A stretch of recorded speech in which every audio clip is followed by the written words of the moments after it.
Toot Norberlin would like to welcome you to Taking the Essence, Turning the Mind Towards the Dharma, the Importance of the Small Scope.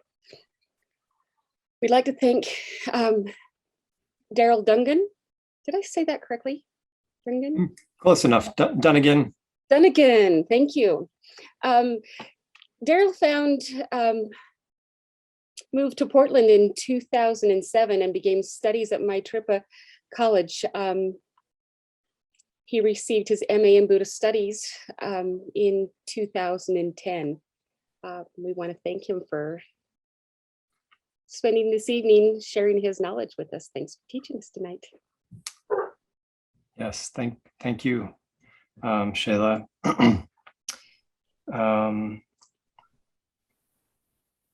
So sort of like we've been doing in the past couple of sessions, it'd be great to maybe start out with just relaxing into our mind. And after a few moments of that, we can kind of cultivate our motivation for being here this evening, for sharing Dharma, for exploring Buddhist teachings, etc. So why don't you settle in, find a comfortable place to sit, a conducive posture in your body.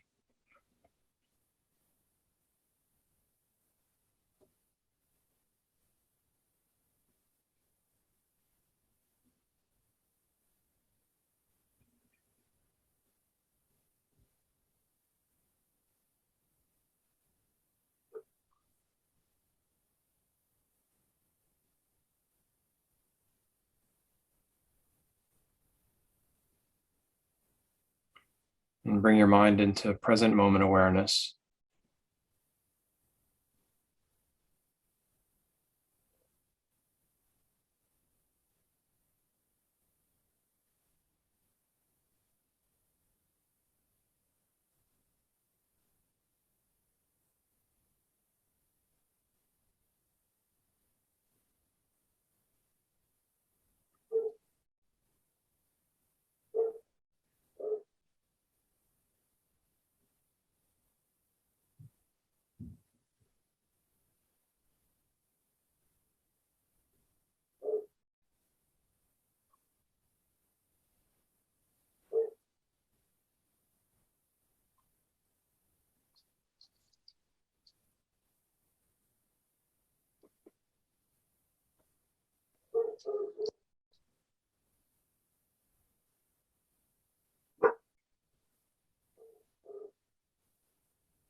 And in the space that you've encouraged your mind to create, you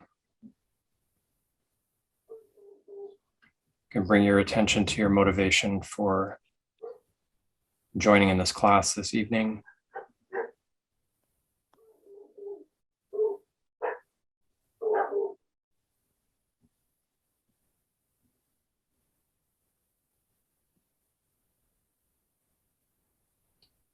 Maybe there's something specific on your mind that you are curious about.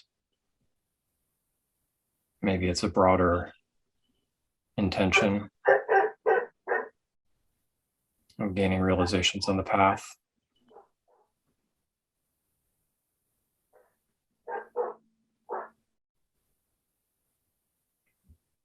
And whatever that is, make it as clear as possible in your mind.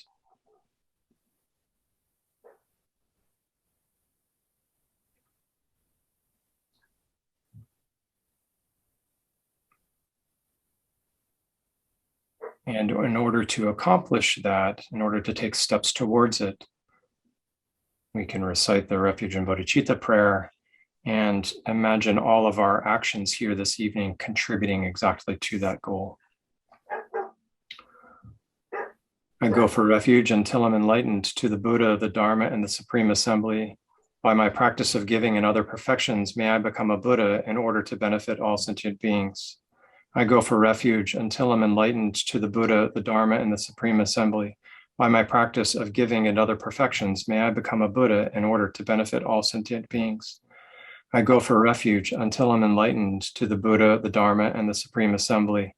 By my practice of giving and other perfections, may I become a Buddha in order to benefit all sentient beings.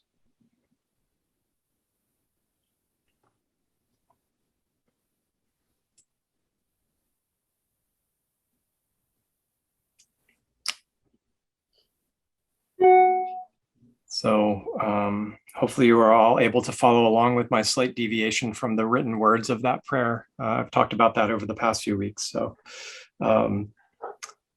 just a slightly different version that is common. So in keeping with how I like to do these, I'm going to do a short little review, and then we'll maybe explore from the small scope perspective, the things that will help us affect a better rebirth. They are also applicable in our practice if we are a medium scope practitioner or a great scope practitioner. They're also valid and beneficial there as well, but we'll explore it in terms of small scope. So last week, and maybe it's one of the things that you're picking up on if you've been following or present with these few classes that I've led, I'm all about calling myself to task and asking each of you to take personal responsibility for your development, your spiritual development. I'd say calling myself to task because I need to do the exact same thing. So the idea is that we have a personal opportunity to study, reflect on the teachings, and meditate. We can gain some momentum in terms of cultivating the three wisdoms. And part of the reflection that I like to encourage people to have is trying to figure out what the teachings are really communicating. Like, what's it all about? So when we can learn the point of the teachings, then we can also figure out how to personally integrate it, right? So I talked a bit about that, I think, last time. So, for example, Precious Human Rebirth has the traditional explanation in terms of the 8 freedoms and the 10 opportunities. I didn't go into depth on those at all. That's for a different time. But the question is, what makes those teachings and the point of those teachings come alive for us, right? So that's what I'm encouraging us to do. And it might map really cleanly with just a clean, thorough study of the freedoms and opportunities. But it also might be like, oh, well, that feels a little bit foreign to me, but I get the point of what that might do in the mind. And this other thing in my life helps to kind of bring about that state, bring about that mental awareness, or to help us engage in the activities that will produce those. So, the question ends up becoming like, what do we personally need to help us develop our awareness of the preciousness of human rebirth, our awareness of death and of impermanence, right? That's the task of the initial part of the small scope. Last week, I also mentioned the short text written by Lama Tsongkhapa called The Foundation of All Good Qualities, which is a very brief kind of, I don't know, in some ways it's called a glance meditation. Basically, it's just a few lines about each of the major kind of themes or insights that are intended to come in the Lamrim practice, Lamrim of Sutrayana and Vajrayana as well, actually, in that text.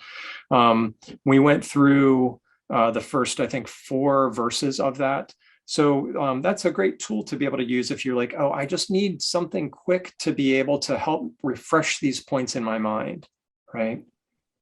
So, if you can maybe take a look at those, or, even be able to memorize them, that's one of the, we're not necessarily as good as the people in the monastic education system at memorizing, but it actually provides a tremendous opportunity to be able to integrate the material on a different level if you're not struggling to reflect on the word so much. You can actually dig into a little bit more. So however you might be able to bring some reflection on the points of the foundation of all good qualities into your own practice, I think would be good.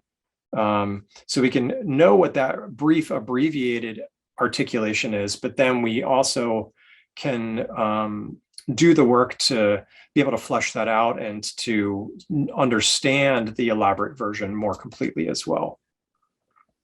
So it's like kind of using a brief outline that opens up the tremendous detail that the path or that the Lamrim tradition of Lama Tsongkhapa actually has for all of these teachings. So was there anything that came up in contemplating or reflecting on the last class or during it or what have you? I'm curious if there's something that anybody would like to offer or express at this time about that.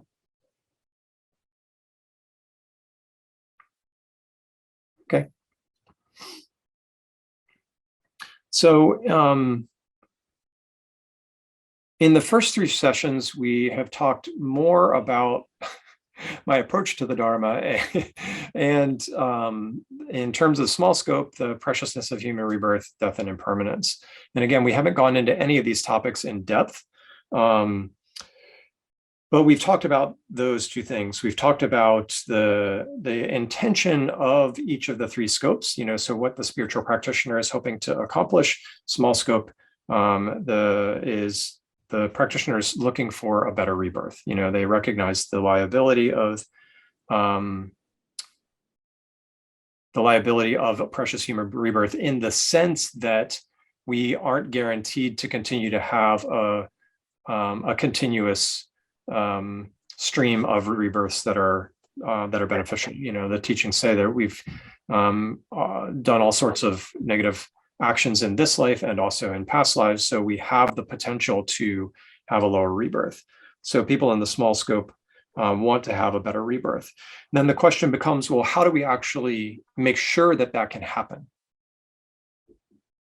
Right? If the tradition is going to teach people that yes, better rebirth is a legitimate spiritual goal, and it's valid to want that, but then it's like, well, how do you actually accomplish it?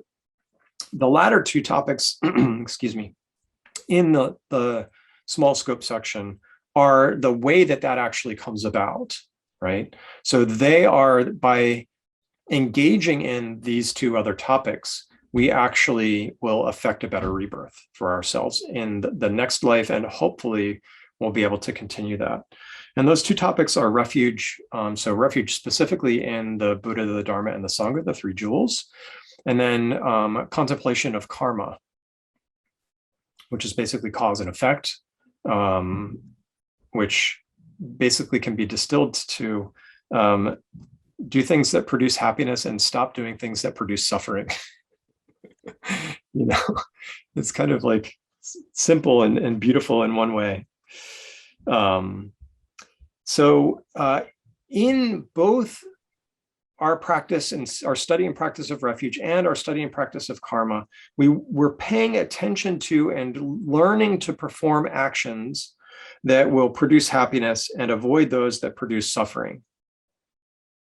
This is the basic activity of the Buddhadharma from my perspective right now. It might change at some point.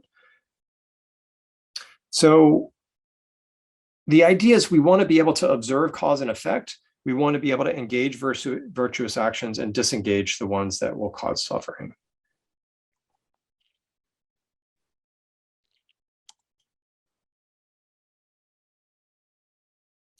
And in terms of the way that Lama Tsongkhapa articulates these 2, the refuge actually comes before the teaching on karma.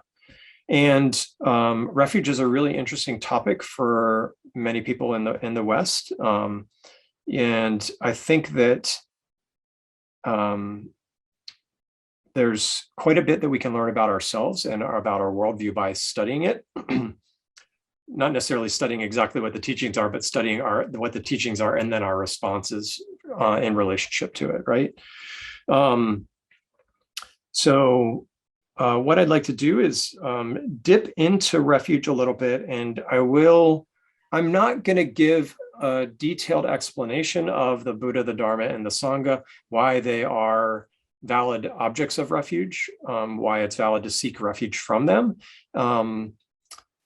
Partly because I don't believe that, I mean, it's a vast topic. But I will focus a little bit, just a little bit on the Dharma, and we can go from there. So the idea of refuge is something that can come up for us when we're in dire straits, right?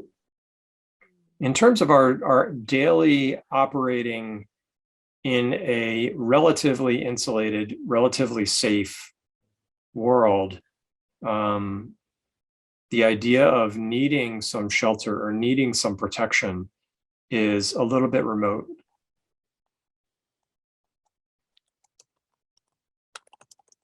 So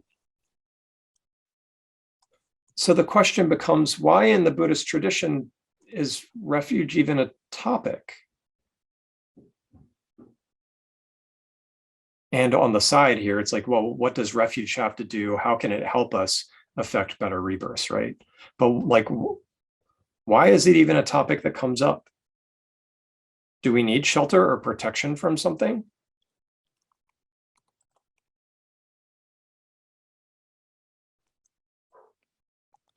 Yeah. Would anybody like to share a thought on that? Personal anecdote about what your friend needs shelter from?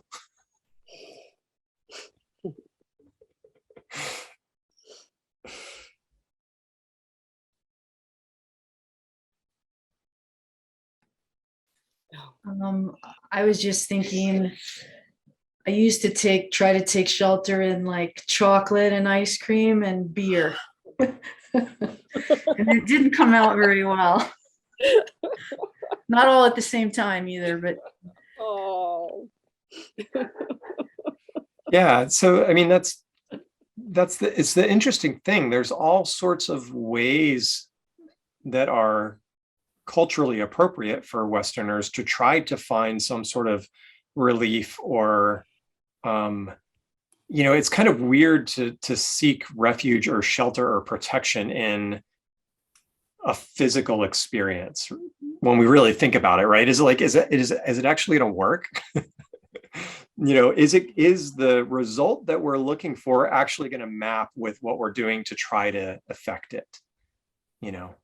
This is actually an important topic in the Lamrim and in Refuge. It's like, we need to understand like why we're seeking refuge, and then we need to understand if what we're seeking refuge from actually can do that. Is it possible? Otherwise we're just kind of we're not being extraordinarily efficient in our search, right? It's like yeah, if I really, anyway, I'm going to come up with some weird example, and I don't even know what it is yet, so we'll just skip it for right now. So, but the idea of food, or the idea of alcohol or drugs, or a certain sort of companionship or sexuality, all of these other sorts of things. The television, for instance, or not doom scrolling. That's we're not going to seek refuge in doom scrolling, but just like being absorbed in something else that takes us away temporarily from the suffering that we're experiencing, in my opinion, can be a valid activity. But the challenge is, and this is the point of the Buddha using the Buddha, the Dharma, and the Sangha as refuge, is like, those things can temporarily help us to get some space, but they aren't going to actually solve the problem, right? And they're, from my opinion, occasionally, sometimes often, alleviating temporarily whatever suffering we're experiencing can be a valid thing. But we have to also have the mind that this is what we're doing, this is what we're engaging in this activity for, and expect what it can give for us, right? Sometimes it's just like, you know what, I need to sleep. And that can do something, but sleep by itself isn't going to help us solve the problems that we experience when we wake up, right?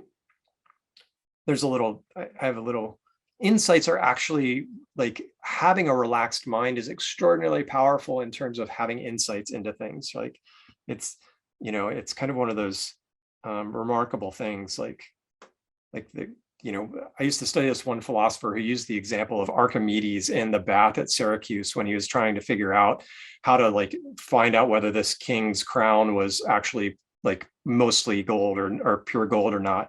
He was like hanging out in the bath and he was like, oh my gosh, aha. And then he ran through the streets of Syracuse naked, apparently, because he needed to go back to the lab to test it. But he was relaxed. He'd set the question, he'd had an intention, he was trying to figure something out. And then he allowed his mind to be disengaged and to be relaxed. So it's not necessarily, sometimes there has to be space for things to arise, and sleep can do that. Small digression. Aaron has his hand raised. Oh, please, yeah. Well, I was going to respond to the question you asked, because I think one element of it is that we don't usually think of taking refuge as being kind of like, first of all, this question of what is a problem. Mm-hmm. So the idea is that the problem isn't just pleasure itself, but it's this all-pervasive dukkha. Yeah. And the idea that we rarely take refuge in a particular like epistemology, and then this kind of religious belief that is attached to it. And I think that's kind of one of the elements of it that kind of is also different. Because I think we talk in terms of taking refuge in a religion or an action, but we never really see all of them and in terms of the question of creating what is the problem in the first place. Yeah. Yeah, and that's kind of the common sense approach is, actually, this isn't common sense. I think for most of us, most of the time, we don't really look deeply into what the problem actually is, as you're saying, Aaron, right? It's like, oh, I'm hungry, or oh, there's some sort of malaise, or there's some sort of dread, or I'm using existential language, right? Or existentialist language. It's like, so there's something that we've got that's got us uncomfortable. And there are times that we just say, okay, that's the discomfort, I'm going to try to eliminate that discomfort.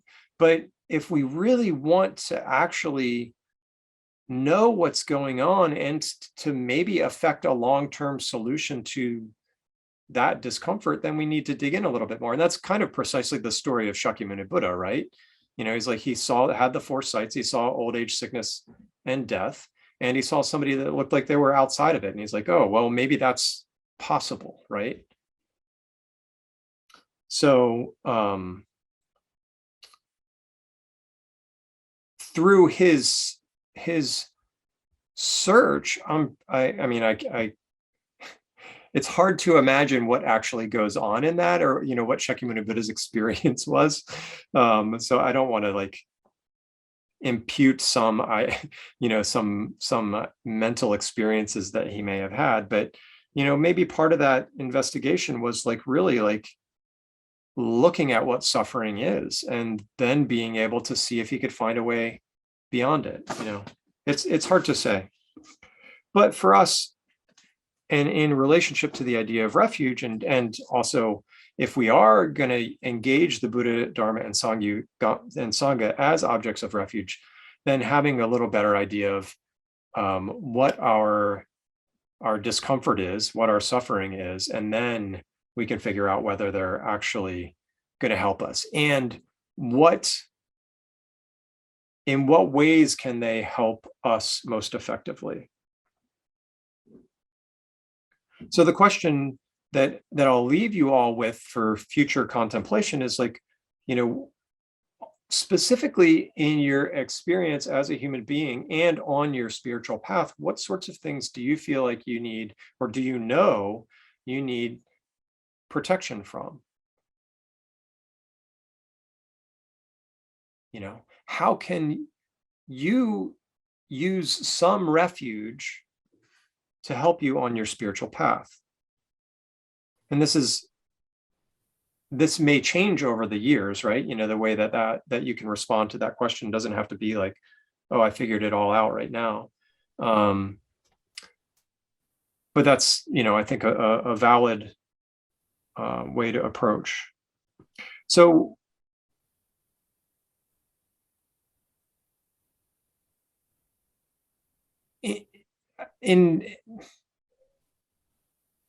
I'm stuck because I want to say one thing about what I think Buddhist refuge is all about, but I also just left you with a question that encourages you to explore on your own. So maybe I'll leave it.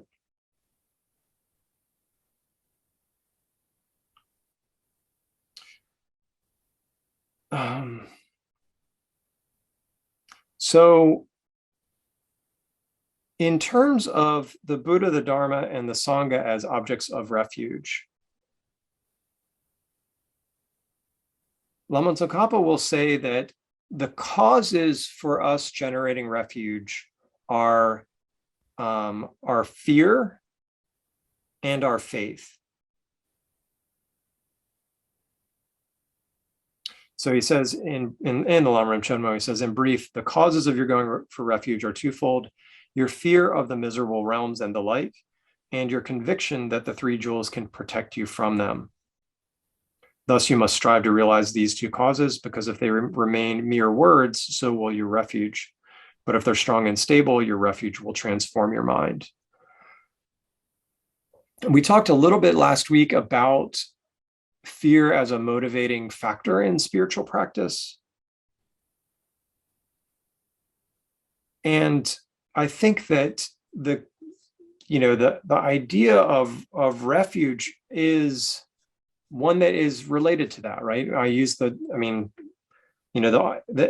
Oxford English Dictionaries, which I always like to pull my definitions from there just because I pretended I was a scholar at one point. But their definition of refuge is shelter or protection from danger or trouble.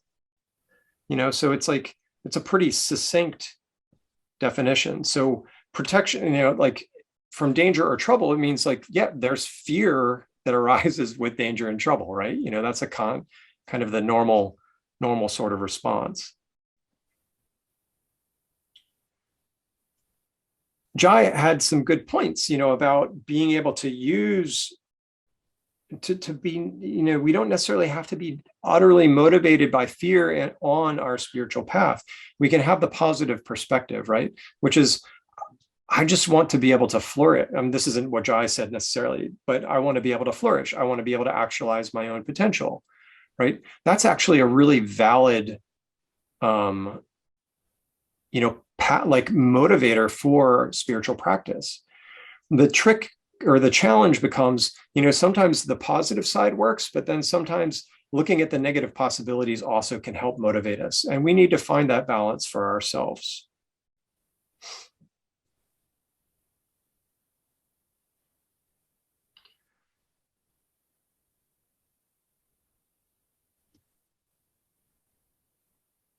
So fear,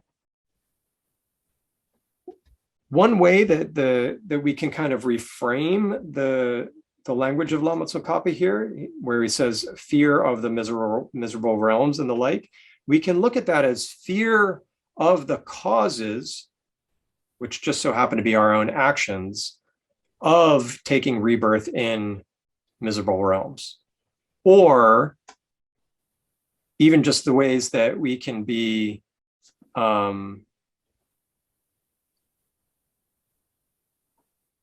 sorry, I'm getting distracted for just a moment here.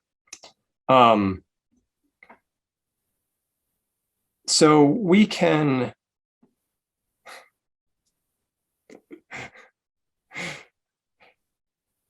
there's something small going on in my living situation that just totally caught my mind. And it's a little pet peeve of mine. And yeah, so sorry for the pause. That's what was happening. It wasn't some deep realization. It was, no, this is normal household life kind of stuff. So thank you for your understanding.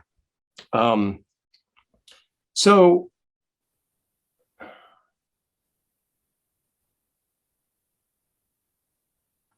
I think it's not impossible, or I mean, for me, I'll just speak for myself. There are things that I have done in my life that I am not real stoked about, right? And having come into the Buddhist tradition, I can recognize that, oh yeah, those are things that are not awesome. And they will likely produce results that, they've already produced results that I'm not particularly happy with. And they may well continue to do that. And I do have some concern about experiencing the results of those actions in the future.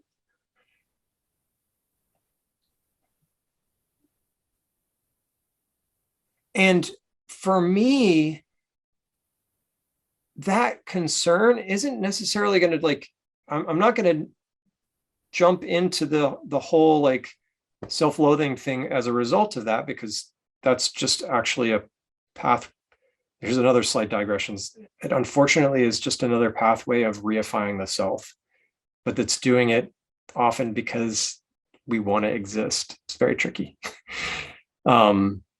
So with the recognition that we have done things that are not particularly awesome, and that we may experience the results, and we also, for other aspects of my life, like this, I just got caught in something. I didn't really have direct control. I could hear something going on and I was like, oh, that's going on. And instead of my mind saying that's going on and being able to completely leave it, my mind stayed caught in it, right? So we also often have the propensity for repeating the action. This is obviously moving into discussions of karma, but we obviously have the ability to repeat actions over and over again. And the ones that cause harm are the ones that we want to try to minimize, right? And the ones that we want to try to move our mental continuum out of easily engaging in those actions again and again and again. And it's in that respect that I really appreciate the Buddha, the Dharma, and the Sangha, right? Because there's a framework for what's going on in my mind. There's a framework for being able to move out of it. There are models that have achieved moving out of it. And there's a community that also supports us moving out of it, right?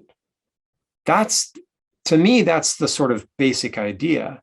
And in this sense, fear, again, it's like,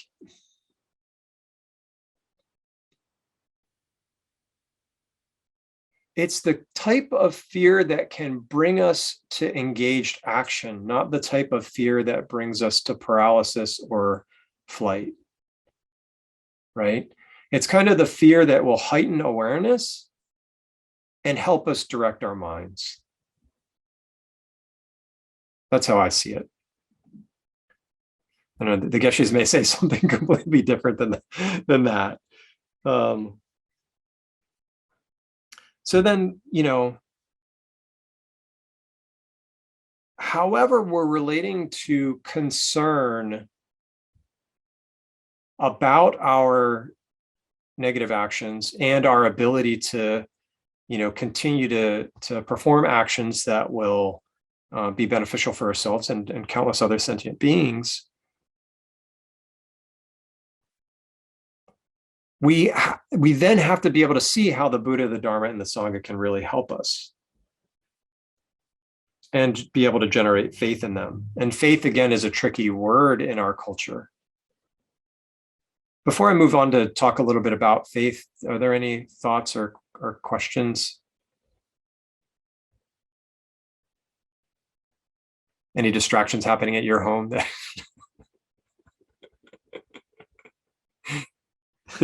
Come on, some solidarity, please.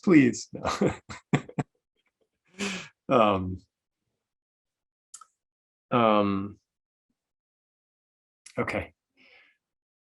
So in conjunction with some fear on our spiritual path, whatever that might be for us, we need to have some sort of faith that the Buddha, the Dharma, and the Sangha can protect us from that, right? And I would like to mention, again, because faith is such a loaded word, and guru devotion it's such a loaded topic for us in the West.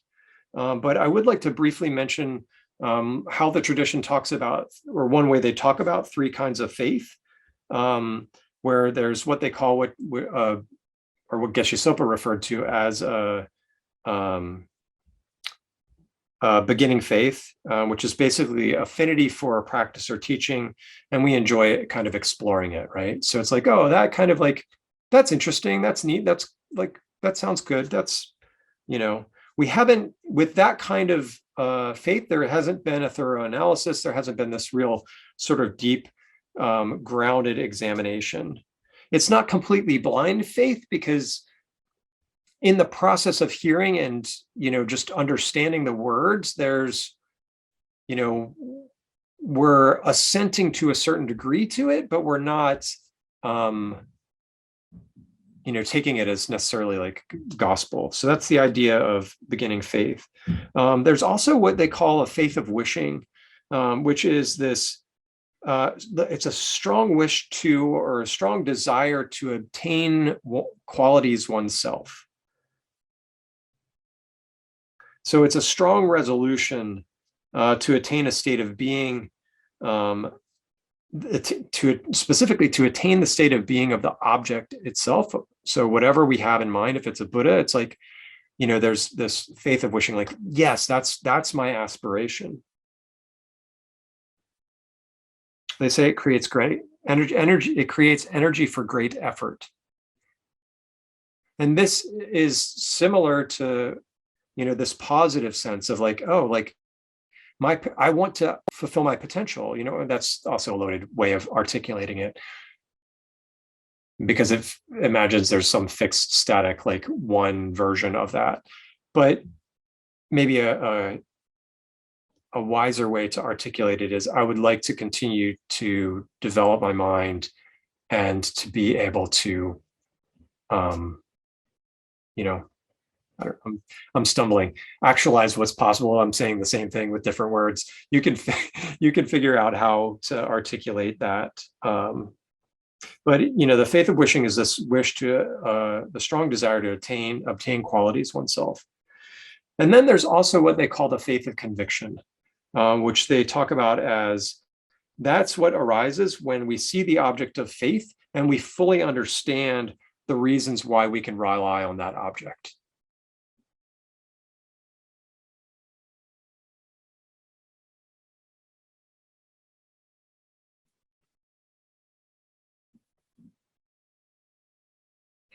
It's kind of like being the engineer who knows the ins and outs of your oven and the electrical grid that offers you power. Like, they understand, if all of these pieces are functional, this is just going to be the result, right? The oven's going to heat up, it's going to do its thing. What's another sort of example of that? A friend that we've been able to rely on for a very long time. It's like, you've been through it together, and they've stuck around in ways that were surprising, perhaps, right? maybe that way would be a way to articulate it. It's like, oh, like, not only do they like stick around, we've been friends for 25 years or, whatever it is, but there were some really difficult periods where our friendship was able to stay solid, maybe got taxed or strained or what have you, but then it was still like, yeah, they were there, they were available. I think the dream of this is like a parent for their child in a way, right? Unfortunately, it doesn't always work out that way.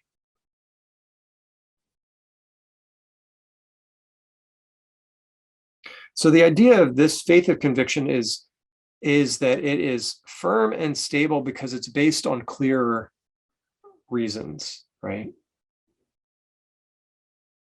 We understand the faith. I have faith in this because of not just X, Y, and Z, but A, B, C, D, and the rest. So the small scope question is one of the nice, interesting small scope questions is, what would it take for us personally to develop the faith and conviction in the Buddha, the Dharma, and the Sangha? The Lamrim gives a lot of reasons why. And as I've mentioned before, we're not going to go into all those reasons now. You can study those reasons. Some of them will map onto your own mental continuum easily, and others might be more difficult. But the point is, like, how do we really generate that in a way that is in harmony with our spiritual path?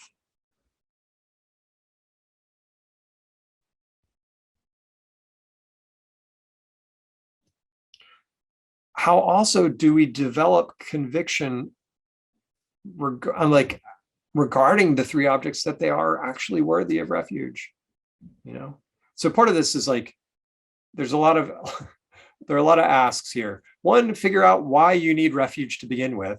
Two, figure out why the why the Buddha, why the Dharma, why the Sangha can actually serve as objects of refuge. Also figure out, can what I'm looking for from refuge be accomplished by the Buddha, the Dharma, and the Sangha? Or am I asking for something that is kind of tangential? May still be a completely valid type of refuge that we're seeking, right?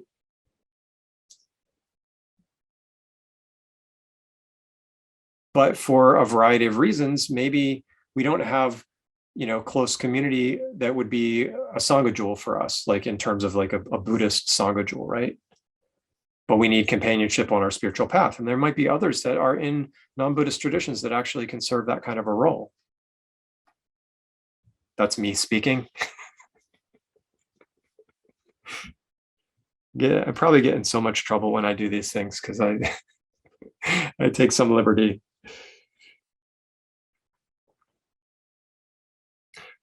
One thing I will recommend with this is some slow and stable kind of movement in this direction, right?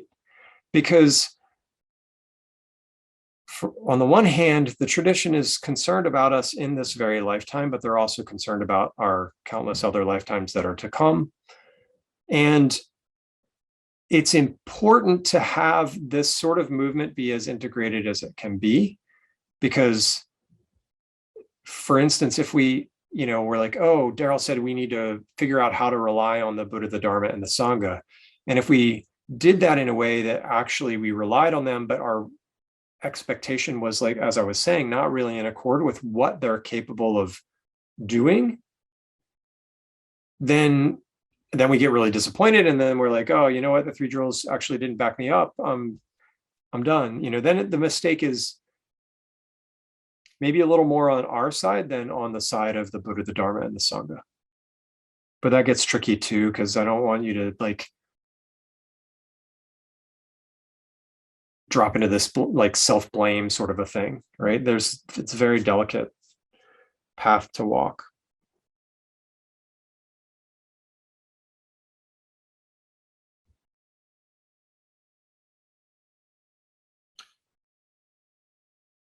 So slow, steady, even kind of movement in this direction of gaining awareness of how we need refuge, how the Buddha, the Dharma, and the Sangha can help us with that.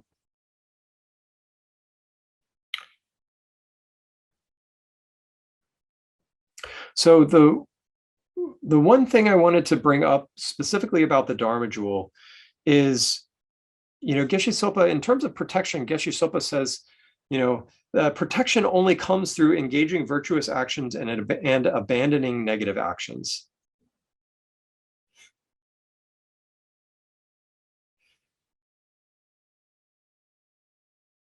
that's pretty like,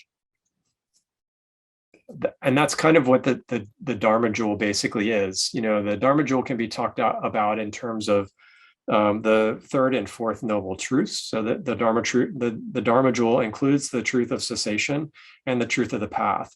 The truth of the path is basically boiled down to what Geshe Sopa says right there, which is engage in virtuous actions and abandon negative actions. That's the very briefest summary of how we become a Buddha.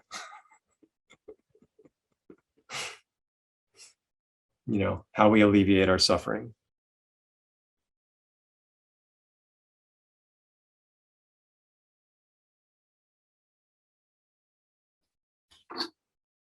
Any thoughts about refuge or what I've articulated thus far? Yes, Aaron. So does that mean then that to take refuge implies that we already have knowledge, or the aspiration to knowledge?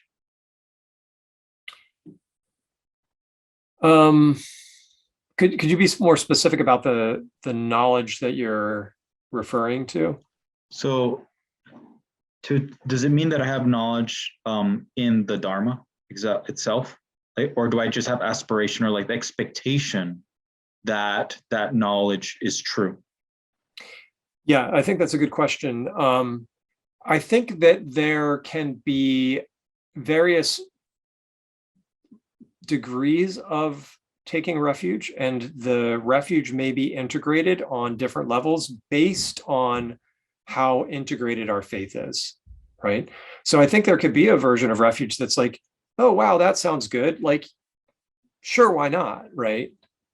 But then when push comes to shove and some challenging situation comes up and, that there's something that compromises that relationship with the three jewels, then we may be like, oh, well, that wasn't for me.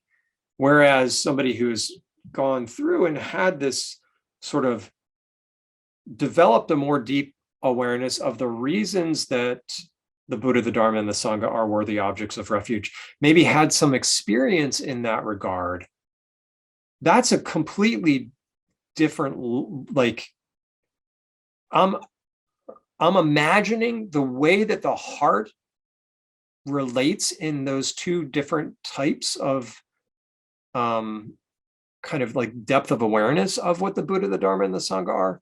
It's just going to be different, and one is going to be much more pervasive and much more profound, I think. So I think there needs to be like some knowledge, yes. And depending on how deep that is, and knowledge, I'm gonna pair, and I put like conceptual knowledge and like experiential knowledge. They can both like some experience for somebody around a longtime Buddhist practitioner might inspire a tremendous amount of faith. But they see that person step on an ant, and then maybe it's like, the faith goes out the window, right? For just to use a strange example.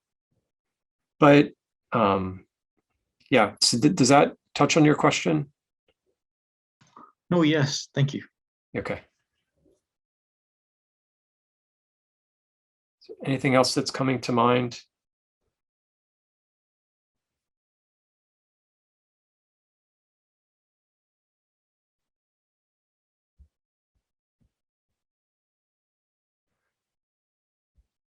So one other aspect I like about the teachings on refuge has to do with what they call causal refuge and resultant refuge. Causal refuge is basically refuge in the Buddha, the Dharma, and the Sangha, as they are, particularly the Dharma jewel. It's our cause for enlightenment. Those are the refuge that brings about our enlightenment. But resultant refuge is the term that they use for taking refuge in our own future enlightenment. This is a Geluk spin, right? There's other traditions that'll say, well, you're already enlightened. But, the basic idea is that each of us individually actually has the potential to eliminate every trace of negativity from our mental continuum and to develop all positive qualities limitlessly, and to become a completely aware, completely capable being operating in existence. And when we start to get a sense of what that could be like, and we start to get a sense that there's a path to bringing that about, we can actually use that long-term, I didn't want the long term to be too long. I was like, wait, but it could be in the next 10 minutes for somebody. So it could be short term, could be long term. But we could use that accomplishment, the idea of that accomplishment, the connection of our own mind and our own hearts with that accomplishment, we can actually take refuge in that. This version of refuge, I think, can do a lot for us when we're kind of mired in our own negativity, right? We're a little bit stuck. It can also, even when times are pretty good, if we bring it to mind and we accustom ourselves to it, it can actually add more energy and motivation into our practice. It's like, oh, yeah, I actually, I'm going for that, that is possible for me. There's a story that one of my friends who'd been in FPMT for a very, very long time, he was a monk for quite a while, he has this story about being at a teaching with Lama Yeshe, and Lama Yeshe, and I wish I could retell the story as well as he can. He was there. He's also a great storyteller. But he remembers Lama Yeshe basically posing the question, or leading people to this question, do you think you can become a Buddha? And apparently Lama Yeshe looked at one individual, one specific person, asked them by name, do you think you can become a Buddha in this lifetime or at all? And the way the story was retold to me, the person was like, well, yeah, of course I do, Lama, of course I do, Lama. But Lama was like, I don't think so. Because basically, Lama was calling, the way I am taking the story, Lama was basically saying, you actually don't believe you can become enlightened. And what kind of obstacle is that? Seriously, for each of us, it's a massive obstacle.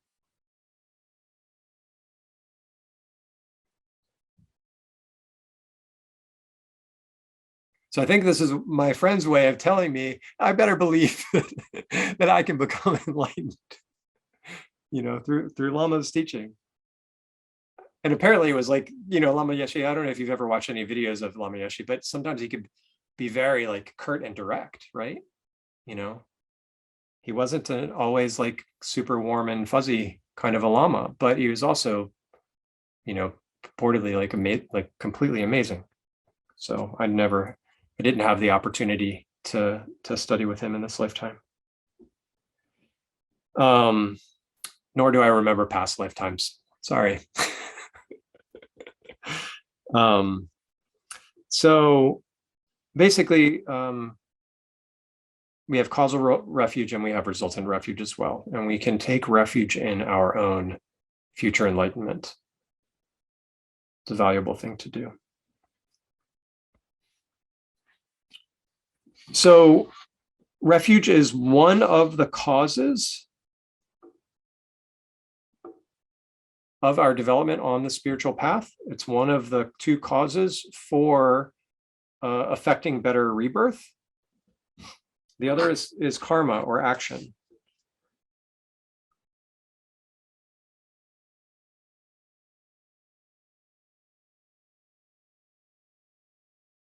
So karma is talked about in a variety of different ways. One of the simplest sort of formulations is its cause and effect. Basically, the actions of our body, our speech, and our mind will have effects both in terms of the world around us and on our internal world, right? And part of our responsibility in terms of observing karma is paying attention to what sorts of results come in our life, but then what sorts of actions we are participating in and the sort of things that are coming to mind, right? I think mindfulness, awareness of what's going on in the mind, is one of the most important aspects of studying karma. Because we can learn the book formulation of, the four aspects of karma, what a karmic path is from Lama Tsongkhapa's perspective. But practically speaking, observing cause and effect in our limited way now for our own mental continuum is one of the most important things to be able to do. Karma, according to the Buddha, he said karma is intention. So very specifically, our actions, karma also is an action that is performed on the basis of ignorance and afflictions. And our intention, so what we're looking to accomplish with a particular action, is the main driver in our activity. That is really what determines whether an action is going to produce a suffering result, or one that is neutral, or one that is positive.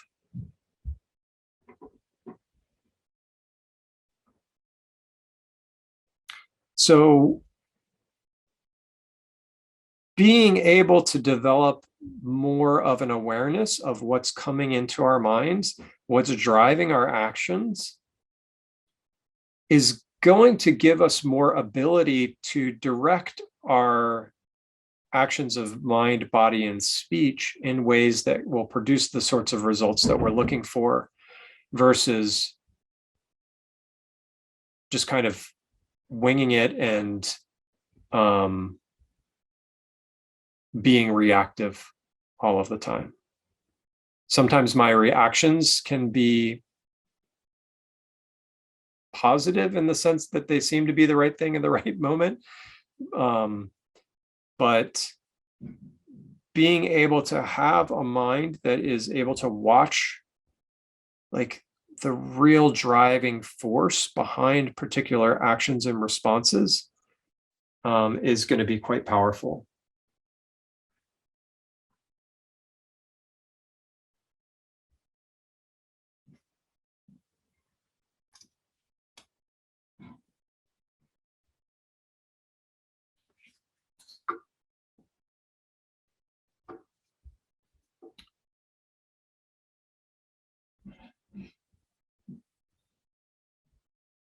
Part of the teachings on karma are helping us recognize that we have habitual actions, and then help us to be able to shift the habits.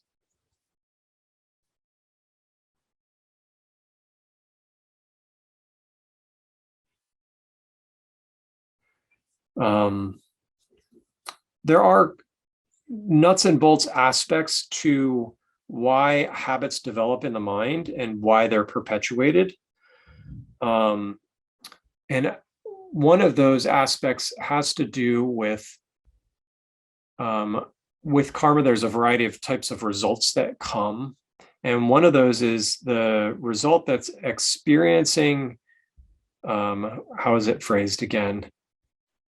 We can experience the results similar to the cause. And I think there's two, if I remember correctly, there's two aspects of this. One aspect is to actually experience the mind that is arising that gives result to that cause. Sorry, that was a little bit chunky. So we can reflect on our own experience of being able to do something, and then the next time we do it, it's actually easier to do it. There's some sort of feedback loop that comes to us that makes it easier. And this might be, speaking harshly to some person in particular. It could also be having a third scoop of ice cream makes it easier to have a third scoop a second night, right? We can have very mundane versions of that. The first time we do something, it's like often more difficult. It's a little bit more challenging, but then doing it again is easier. I think this is a really helpful thing to be aware of. Because like karmically speaking, it's like we've set some energy moving in a particular direction. Sometimes we do something and we're like, that was awful. In which case the feedback, like the positive feedback, gets undercut, right? Like it's not there. There's actually disincentive or something is unmotivating for us to continue to do it. But often, even with things that are not necessarily positive or are healthy, there's some aspect of our mind that gets satisfaction in that, and then it becomes much easier for our mind to go back to it again and again, right?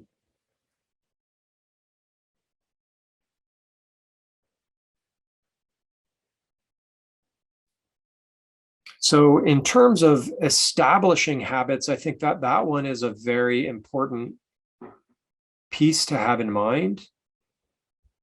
It's also an important piece to have in mind when we are doing the hard work of transforming our mental landscape, of shifting our patterns, of moving out of old ruts that have us scroll through the internet or X, Y, or Z, whatever iteration of Refuge we have used at previous times in our life.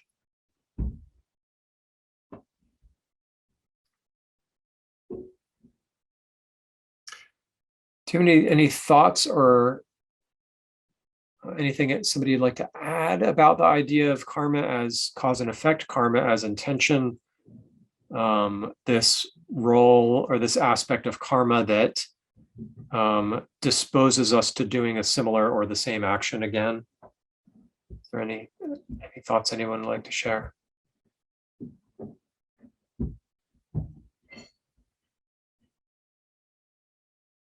Yes, Aaron.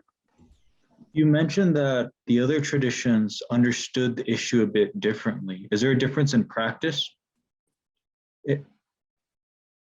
Well, I think I was referring to resultant refuge there. And to be completely honest, I don't know how the other traditions see the idea of resultant refuge. So I can't, so I spoke in a way that wasn't perfectly clean there. So thanks for bringing that out. And yeah, I'm not entirely sure, how they would see the concept of resultant refuge. But I can say it is one that is articulated in commentaries on the Lama Tsongkhapa's Lamrim Chenmo. So that's where I have drawn it from. I suspect there's some aspect of it that is available in the Shakya or the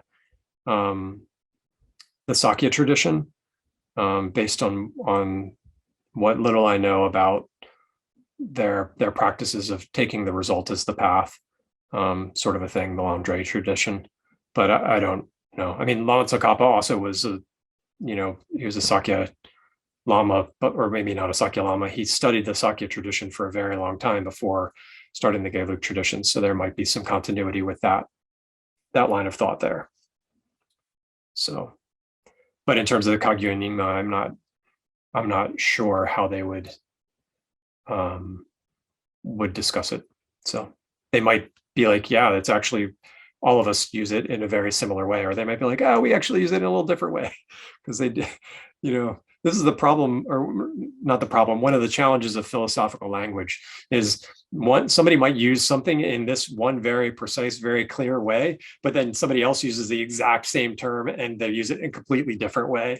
So I think this is, part of the reason that there's often an encouragement to stick with one tradition and learn it very well, and then be able to branch out, right? Because we can hear the same words, and then if we don't actually have, oh, this person was using this definition because they're coming from this tradition, but this person was using this definition because they're coming from this tradition, we can get very muddled and very confused. So sticking with one for a good long while, I think, can be advantageous. That said, it's also important to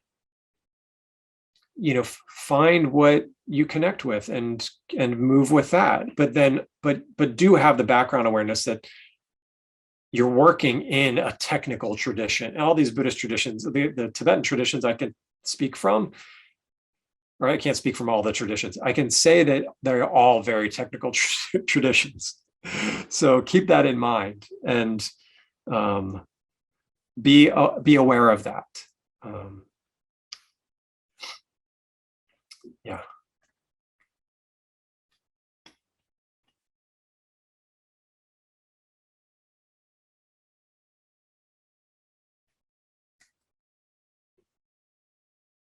So the basic idea of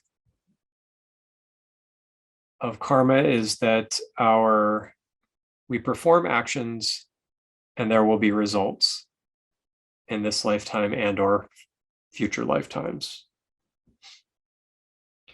There are also 4 kind of aspects of karma, or what do they say, like 4 principles of karma, and you all may have heard this list before. Karma is increasing. That basically means, excuse me, I'll go through the list slightly differently. That karma is definite, which basically means that the action will have a similar result in terms of virtuous or non-virtuous. So you can only get a virtuous result, a result that minimizes or virtuous in the sense of like producing happiness or positive qualities. You can only get that through a cause that will bring that about, right?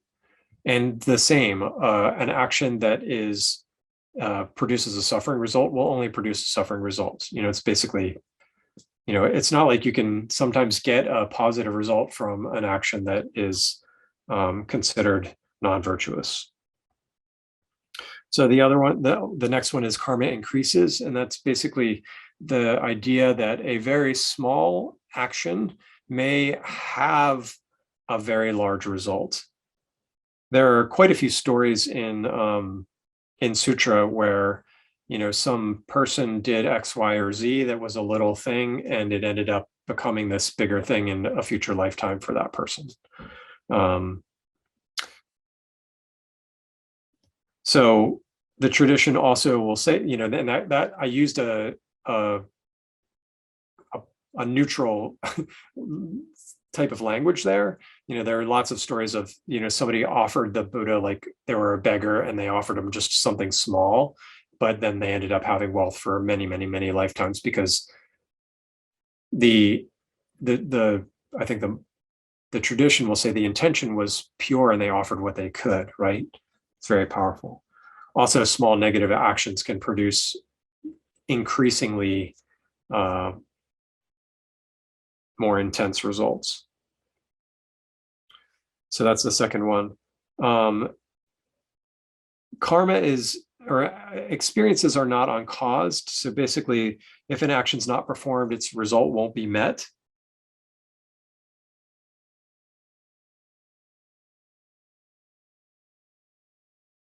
That's an important aspect of karma from this tradition, or I think in general, because it basically means we are responsible for what we experience. The last one is karma is not lost. So basically the idea there is that actions are performed and the results or the effects of those actions don't just kind of like disappear. It may take 20 minutes for the conditions to arise to experience the results, or it could take lifetimes. There is a flavor in, please go ahead. Yeah, Daryl, I've got a question Yeah. that I'm just curious about, and I've never read anything along this line. What determines that? Because I think, people do some incredible actions, and then what's the result of that when, the timeline. And then I don't know if there's so much out there. Has anybody ever talked about the timing of that at all? Realistically? The tradition says that we don't know when we're going to experience the results of a particular action. Tradition says we've had countless lifetimes, right? We've been wandering in samsara since beginningless time. Yep. And we've got all kinds of things that this is part of the background for the small scope teachings that are like, hey, we are liable to having a suboptimal rebirth, right? Because we've got all this negative non-virtuous karma that we have in our mental continuum. Karma is talked about as an extremely hidden phenomena, which basically means it's something that we can't understand through reasoning. There are, I forget, it's so funny, I'm forgetting the first type of phenomena. There's extremely hidden, slightly hidden, and is it evident? Does somebody know what that is? There's one more simple term for like stuff that's just readily observable. Slightly hidden phenomena are ones that we can understand or anticipate through reasoning. And then extremely hidden phenomena are ones that you have to have higher levels of realization or become a Buddha to actually to get. So the word is a Buddha is able to see the actions and the continuum of actions for an individual, and then they're able to say, yeah, this was done X, Y, and Z, and this is the result that you're experiencing, from that.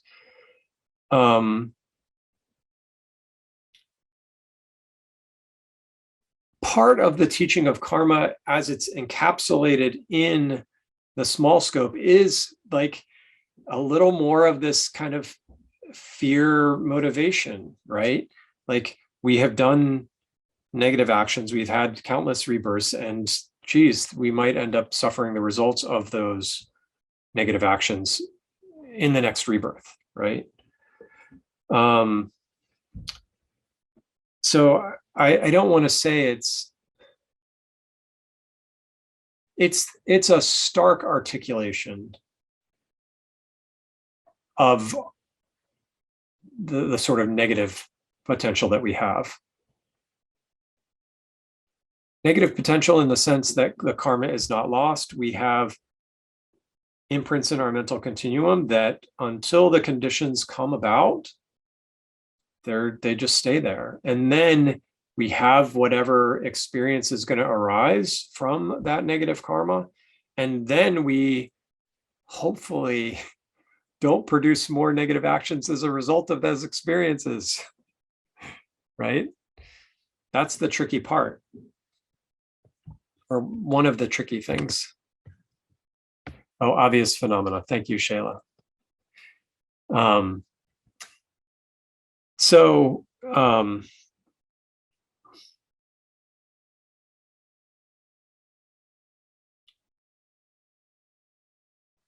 think that practically speaking, we can look at our own experience and see ways that we get caught in loops of action and ways that we can sort of transform and shift that loop, right? That's the practical point of this. I mean, one aspect of the practical point is like, yeah, if we get into loops that produce suffering for ourselves, then that's the loop that we're stuck in, right? I'm certain that we've all been around people who, whenever you talk with them, I've probably been one of these, or I know I've been one of these people, they always talk about the same thing, right? Like something that's going on in their life is what they end up talking about, right? They are stuck in this loop with that. What the teachings on karma are doing to a certain degree is saying, yeah, there's a reason the loop happens. And there's also a way to become aware and then to move into a different loop. Maybe some of you have done a retreat every once in a while or at some point, and maybe a silent retreat for a handful of days, and it's just, you get to experience like, wow, the mind just it's over again. It's like, I feel, I wanted to say initially it's like a broken record, but it's not even like a broken record, because it's just a record that like just skips back. Just skips back. It's like, oh, back to that. Oh, and it's quite amazing. And when you get a little bit of experience like that, it's like, oh, like you can get some sense or some flavor for how powerful any loop that we enter becomes. Because we can have loops that are reinforcing our something good, like the practice of rejoicing, for example, being able to see somebody else perform positive actions and then actually feeling happiness and like goodness for the well-being, for their positive karma, for them having done that action. It's kind of contrast with some sort of envy or jealousy, right? It's like, oh, somebody did that and, I want that. It's like, no, it's like, but being able to rejoice is really, it's actually one of the easiest ways to develop positive karma from the tradition's perspective. So, we might find it a little difficult to do that initially, but then if we make it a practice of trying to rejoice twice a day or something like that, it becomes easier. And then, we start rejoicing at, somebody tipping their hat to somebody else, or, like it just becomes more of the fabric of our minds, right? And that is what we're trying to do in terms of the Buddhist tradition. We're trying to shift the fabric of our minds from one that is, what adjectives do I want to choose? That is, I'll just go back to the basic idea, that is going to produce suffering results for us. And we're trying to shift it so it actually will bring about happiness, which comes through wisdom, awareness, compassion, various things like that.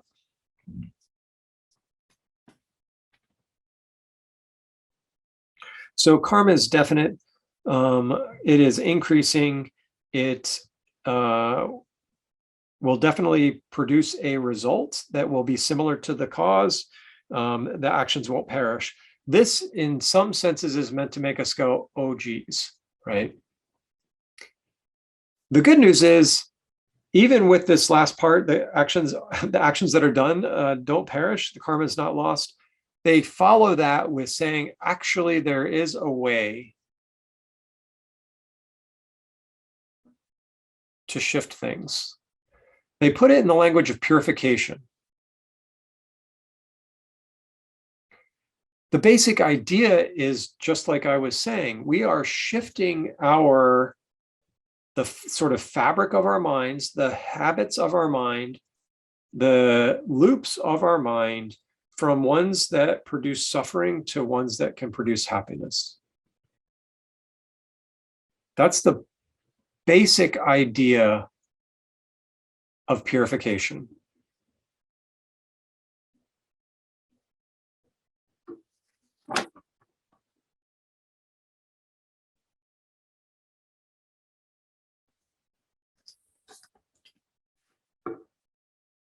What it means is the mental continuum, our mental continuum will still have traces of these negative actions, but either we are suppressing or we're creating a situation where the conditions for that negative karma to ripen again are just not present, right? It's kind of like, you know, for example, somebody who is in recovery for alcoholism, say, moving into a space where alcohol just isn't available, right? If it's not available, their mind may still, you know, especially if they're coming off of like initially making that change. But, you know, as it's not available and they're not engaging that loop and they're not energetically feeding that loop, the power of that desire can start to diminish and quiet. So in this sense, the activity of purification is doing that. It's kind of like taking us out of the place where we are, where our afflictions are less accessible, or that's not the wrong word. It is putting us into a place our afflictions are less accessible, or if they're still accessible, then their power is diminished, right?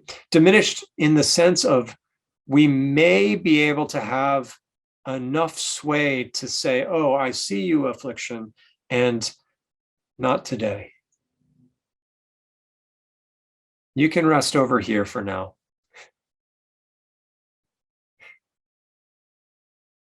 Have a seat, relax, stay there. Or else. Or else we get back in trouble.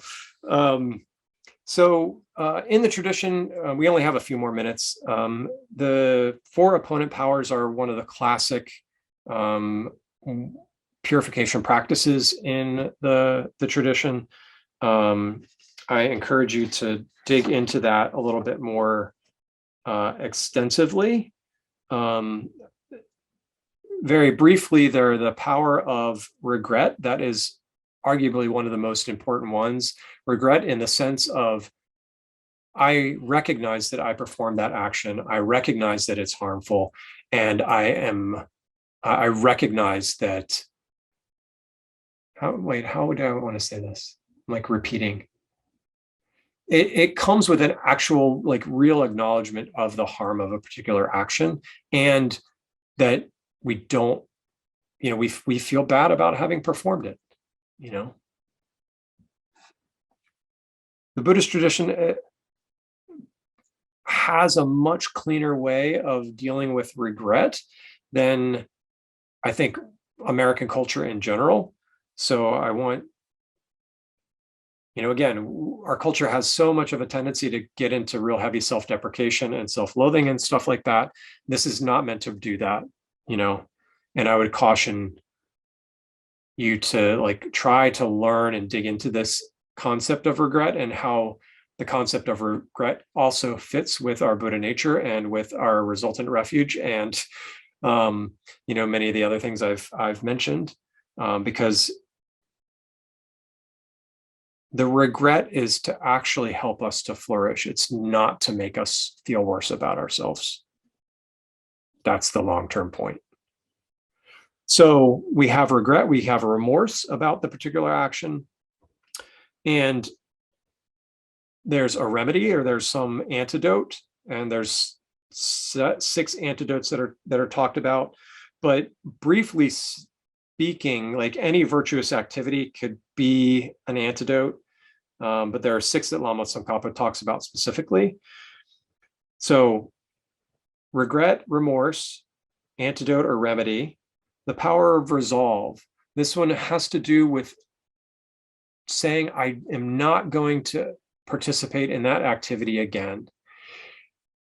It's important to know, just like with vows, if we recognize that it's going to be really difficult for us to not do that activity again forever and ever for the rest of our lives, we can set a specific amount of time. And we can encourage ourselves to acknowledge and like, okay, so I made it 15 minutes without feeding that loop. The loop might still be running, but we aren't necessarily feeding that loop, right? I went 15 minutes, and you can totally rejoice in that. You can totally rejoice in a day, 2 months, whatever sort of time frame it is. It's important, and they do say this about vows, it's important that we do this in a way that is actually going to be, we can be successful at it. So having the resolve to do something, but then if we end up, that resolve wavers and we end up performing that action again, then we have more of a chance of undermining our willingness to even try to stop. I'm pushing that envelope a little bit. I'm pushing that edge a little bit, right? But if we fail at something, particularly if we are, not very happy with ourselves or something like that, then, if we don't have a solid foundation underneath us, then it's easy to just like oh, I can't, So make resolve realistic for yourself, but it's an important, really important aspect of the 4 opponent powers. The last one is the reliance or the basis, and that's considered taking refuge in generating bodhicitta, which is, refuge as small scope generating bodhicitta, or the mind that wishes to attain enlightenment for the benefit of all sentient beings. That is the 4th of the 4 opponent powers.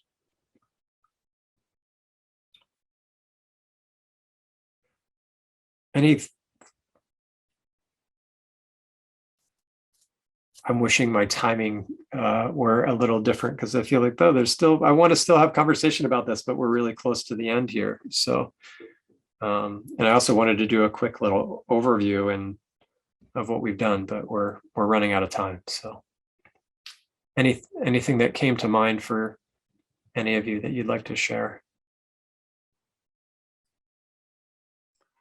I'll just volunteer that the information that you've given today really fits in well with the Vajrasattva practice that's done there. And so I appreciate that explanation as well. Thank you.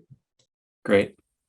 Yeah, Vajrasattva is often done. I mean, Lama Zopa teaches it as 4 opponent powers in Vajrasattva practice, right? That's one of the practices. So in very brief summary, I was asked to lead a course, these 4 sessions, in a way that could help people get engaged with and recognize the importance of the small scope topics. I have no idea if I've done that, but hopefully there's some benefit that will come from it.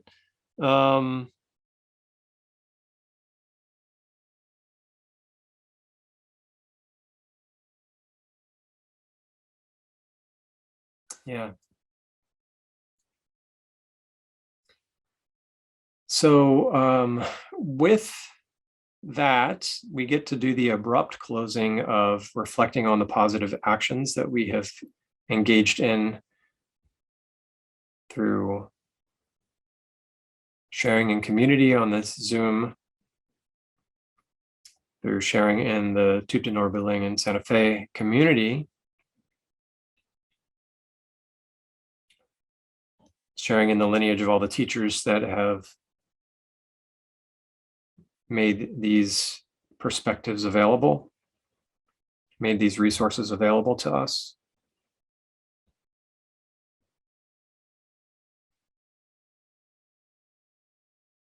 We can think of all the positive actions that we have participated in here.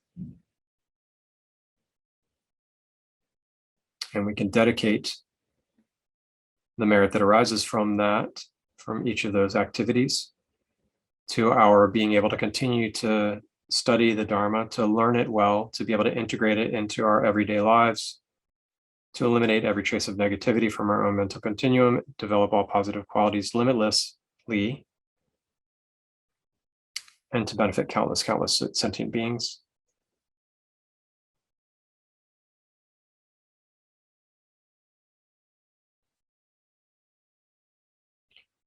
If you have some personal little dedication that you'd like to do, you can do that to yourself.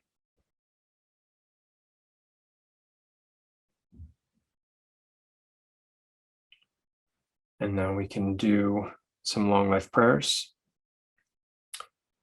You who uphold the subduer's moral way, who serve as the bountiful bearer of all, sustaining, preserving, and spreading Manjunath's victorious doctrine, who masterfully accomplish magnificent prayers honoring the three jewels, Savior of myself and others, your disciples, please, please live long.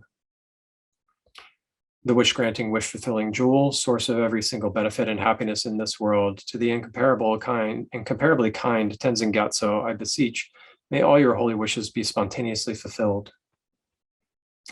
Venerable One, to whose kindness exceeds that of all the conquerors for those wanderers in far-off places, especially the West, mindful of your loving concern for us and intentionally descending again into a family of a far distant land, we make this request. O Lama, please, please live long.